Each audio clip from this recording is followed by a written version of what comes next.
Alors je disais, nous allons apprendre d'un Congolais de Brazzaville que moi j'ai découvert d'abord. Parce que pour notre culture, aujourd'hui, il n'y a pas des grands-parents comme toi qui racontent que tu as vu ta grand-mère au salon et tout et tout. Toi qui as partagé des expériences avec Mémé. Et vous également qui avez eu cette expérience avec le professeur Théophile Obenga. Donc c'est difficile quand même pour ceux qui n'ont pas grandi dans ce contexte-là ou qui n'ont même pas vu passer ce genre de choses à côté d'eux, de pouvoir se référer. Alors, la seule chose à faire pour pouvoir revenir aux sources ou essayer tant bien que mal aiguiser sa curiosité ou encore répondre à sa curiosité, c'est tout simplement aller lire. Moi, personnellement, c'est ça mon déclic, c'est la lecture. Donc, pour commencer aujourd'hui, l'écrivain dont je vais vous parler, il s'appelle Albien Ngakeni. Donc, c'est une famille congolaise dont le premier, il a déjà écrit, le deuxième est en train d'arriver. Donc, lui, bientôt, on va avoir son livre. Donc, après ses études, ses longues études, littéraire française à la faculté de lettres de Brazzaville, d'où on forme les journalistes et tout de notre pays. Donc, il décide de poursuivre son cursus scolaire universitaire en lettres à l'étranger, précisément en France. Donc, un parcours avec majeur, si j'arrive à lire, majeur lettres modernes et mineur littérature comparée.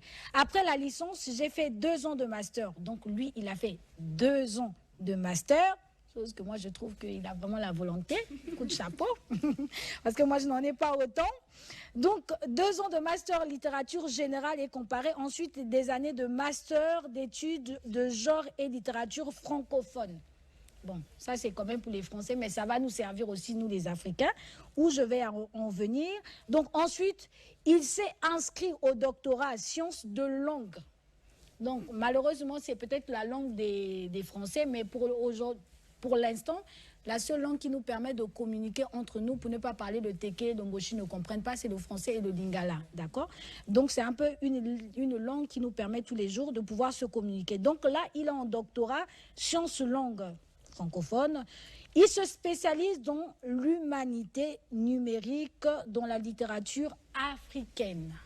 Donc là encore, lui, il est parti dans la recherche de sa culture et tout le reste. Donc, pour connaître les livres qu'a écrit notre auteur, c'est tout simplement, il a 3 livres. Le premier livre apparaît devant vous, Compromis, qui est tout simplement un livre qui raconte une jeune femme qui voudrait se marier avec des différences culturelles que nous avons. Parce que musulmans et chrétiens, ces jours-ci, c'est la guerre. Donc, on n'a qu'à dire sa vérité. On est toujours noirs, mais on se fait quand même la guerre. Il y a également le deuxième livre qui est tout simplement, là, c'est pas un livre, c'est Instant d'exil. C'est l'Eldorado qu'on est en train de penser qu'en Europe, on va s'expandre, on va réussir, on va construire le rêve américain ou le rêve français. Lui, il vous raconte les réalités. Et son troisième livre, qui est Dans l'ombre de l'autre rive, c'est tout simplement aussi l'exil. Là-bas, il vous raconte un peu ce petit garçon ou ce grand garçon qui quitte ici pour aller vivre les réalités européennes. Parce que nous, on a comme l'impression que quand tu arrives en France, avec quelqu'un te mettre dehors, là, tu vas dire que non, à quoi vous ne pas comme la France. Donc, si vous voulez trouver ces livres, tout simplement, tapez sur Internet, vous allez voir Albien Ngakeni. C'est votre écrivain. Soyez-en fiers. Maintenant, le beau bout de la Kotanga, va livre au Kotanga dans l'école Wana. Et comme dans le système, on vous dit dans cette émission, vous allez avoir la primeur des écrivains africains, des personnes africaines qui vont vous instruire. Donc, pour mettre un peu terme à notre émission ce matin, on a beaucoup échangé. Finalement, les 1 heure, c'est pas beaucoup, non? C'est vrai.